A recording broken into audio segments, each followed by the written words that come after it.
ধৈর্য ধরো, মনকে শক্ত করো। মনে রেখো, সময় সর্বদা এক অবস্থায় থাকে না। খারাপ সময়ের পর ভালো সময় অবশ্যই আসে। ক্ষমা পরম ধর্ম, ক্ষমা করতে শেখো। তুমি যদি নিঃশেষে কাউকে ক্ষমা করতে পারো, তবে তুমি সেই মহান সম্পদে ধনী, যা মহাযোগীরা যুগ যুগ ধরে খুঁজছে।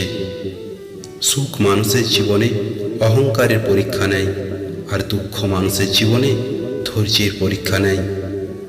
পৃথিবীর সব থেকে মূল্যবান সম্পদ হচ্ছে সুখ, যার ক্রেতা সবাই কিন্তু বিক্রেতা শুধু ভগবান।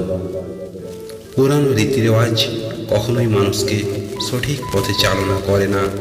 যুগের সাথে সাথে যে মানুষ নিজেকে পরিবর্তন করতে পারে না, তার বিনাশ নিশ্চিত। স্বর্গে সব কিছু আছে কিন্তু মৃত্যু নেই। গীতায় সব কিছু আছে কিন্তু মিথ্যা নেই। পৃথিবীতে সব কিছু আছে কিন্তু সন্তুষ্টি নেই। আজকের মানুষের সব কিছু আছে কিন্তু ধৈর্য নেই। না সুখ কিনতে পারা যায়, না দুঃখ বিক্রি করা যায়। তবুও মানুষ রোজগার করতে চলে যায়, কারণ কর্মই ধর্ম।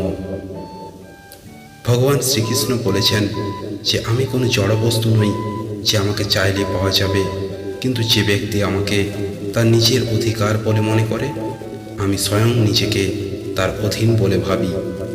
হে অর্জুন, যিনি সৎকর্মপরায়ণ, তিনি যত নিচু কুলেরই হোক, যত নিচু কর্মেই হোক, তাকে আমাকে খুঁজতে হয় না, আমি নিজে তাকে দর্শন দিই। স্বধর্ম সাধনে যদি মৃত্যু হয় তাও মঙ্গলজনক, কিন্তু অন্যের ধর্মের অনুষ্ঠান করা বিপজ্জনক। নীরব থাকা এবং হাসি খুশি থাকা দুটোই শক্তিশালী মানব অস্ত্র। হাসি হলো এমন এক অস্ত্র যেটা দ্বারা তুমি সমস্ত সমস্যার সমাধান করতে পারবে, এবং নীরব থাকার মাধ্যমে তুমি সমস্ত সমস্যাগুলোকে উপেক্ষা করতে পারবে। সম্পর্ক রক্তের বাঁধনে নয়, অনুভূতি আর বিশ্বাসের বাঁধনে তৈরি হয়। যেখানে অনুভূতির বন্ধন আর বিশ্বাসের ছায়া থাকে না, সেখানে আপনও পর হয়ে যায়। আর যেখানে অনুভূতির বন্ধন আর বিশ্বাসের ছায়া থাকে, সেখানে পর ও আপন হয়ে যায়। যে অপরের খাবার কেড়ে খায় তার কোনোদিন পেট ভরে না। যে পাঁচজনকে দিয়ে খায় সে কোনোদিন অভুক্ত থাকে না। জীবনকে এক লম্বা যাত্রাপথ মনে করে এগিয়ে যাও। তোমার উদ্দেশ্য ঠিক থাকলে সঠিক পথের সন্ধান পাবেই। আমরা জীবন নিয়ে যতই পরিকল্পনা করি না কেন, সবশেষে সেটাই হবে যেটা ঈশ্বর চাইবেন, আর সেটাই কল্যাণকর হবে। দেরিতে হবে কিন্তু ঠিকই হবে। তুমি যা চাও তাই হবে। মনে রেখো, তোমার সময়টা খারাপ, তোমার জীবনটা নয়।